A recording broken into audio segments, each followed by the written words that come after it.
Sir, railway को हमने जो शरणार्थियों की परेशानी के बारे में लिखा था उसका ये जवाब आया है। मथाई जी बहुत नाराज हैं। क्या लिखा है? लिखा है हमें, मतलब आपको, देश की कानून और व्यवस्था के बारे में सोचना चाहिए, ना कि औरों को यह बताने में कि मिनिस्ट्री कैसे चलाई जाती है। क्या करना है सर इसका? फाइल करो और भूल जाओ। Okay sir. सर, वो हैदराबाद से कासिम रिजवी आए हुए हैं, आपसे मिलना चाहते हैं। कहाँ ठहरे हैं वो? दिल्ली के बहुत ही घटिया होटल में। उनके सेक्रेटरी ने मुझे फोन किया था। वो हिंदू है, गुजराती। जी हाँ, वो तो मुझे फोन पर ही धमकी दे रहा था। अच्छा, क्या बोल रहे थे वो? कह रहा था कि अपने सरदार को समझा देना, उनके ये दांव पेच हम पर नहीं चलने वाले। जरूर पीछे से रिजवी पंप कर रहे होंगे। सर, आपको उनसे नहीं मिलना चाहिए।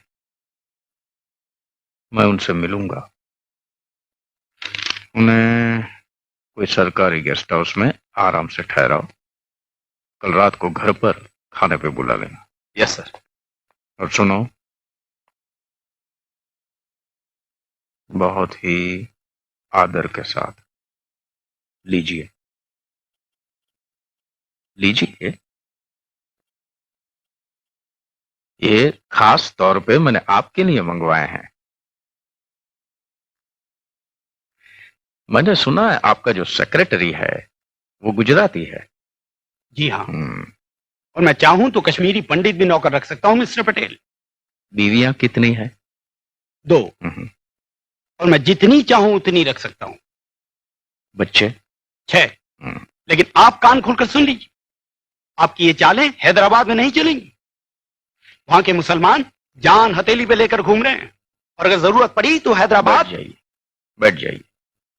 जी शुक्रिया। और दूसरी बात ये, खड़े होकर नहीं। लेकिन ये कोई पब्लिक मीटिंग थोड़ी है रिजवी भाई। बैठ जाइए आराम से।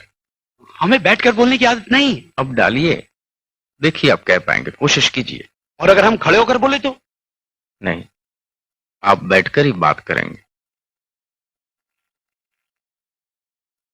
आपको मैं बहुत वक्त दूंगा, आप आराम से कहिए। और यहां पर मेरे अलावा आपको सुनने वाला तो कोई है नहीं, फिर डर कैसा? थूंकदान दो।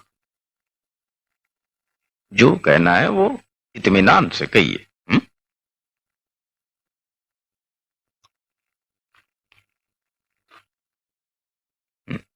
बोलिए। ये हिंदुस्तानी सरकार अपने आप को समझती क्या है? देखिए, हम आपको ऐसा सबक सिखाएंगे जिसे आप जिंदगी भर भूलेंगे नहीं। आसमान में जब तक चांद सितारे चमकते रहेंगे, हैदराबाद आजाद रहेगा। दुनिया की कोई भी ताकत हमारा कुछ नहीं बिगाड़ सकती है। और निजाम साहब की बात और है, वो खुदा के वली हैं, उनके लिए हम अपनी जान दे सकते हैं। हिंदुस्तानी फौजों को हैदराबाद में दाखिल होने से पहले उन्हें हमारी लाशों के ऊपर से गुजरना होगा।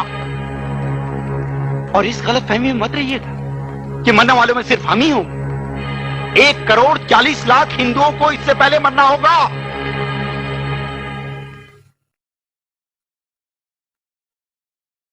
बोल लिया।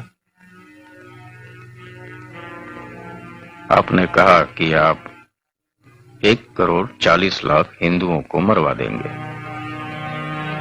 हाँ, अगर हमें मजबूर किया गया तो। अच्छा, उस वक्त हम क्या कर रहे होंगे? हमें क्या मालूम? तो मालूम हो जाना चाहिए। आप सोचिए, हम क्या क्या कर सकते हैं। आप हमें धमकी दे रहे हैं? आप हमें जबरदस्ती रोक नहीं सकते हैं। अरे कौन रोक रहा है? और वैसे भी कल सुबह हवाई जहाज से आप हैदराबाद रवाना कर ही दिए जाओगे, और मुझे उम्मीद है कि आप सही सलामती पहुंचोगे। आपके निजाम को मेरा सलाम कहना, और कहना कि मैं चाहता हूं कि उनकी और उनके परिवार की सेहत अच्छी रहे। और ये भी कहना कि जब कभी वो अपनी प्रजा को नुकसान पहुंचाने के बारे में सोचे, तब वो अपने बारे में भी सोच लें। अपने बाल बच्चों के बारे में, अपनी जमीन जायदाद के बारे में, अपनी बेहिसाब दौलत के बारे में। जाइए।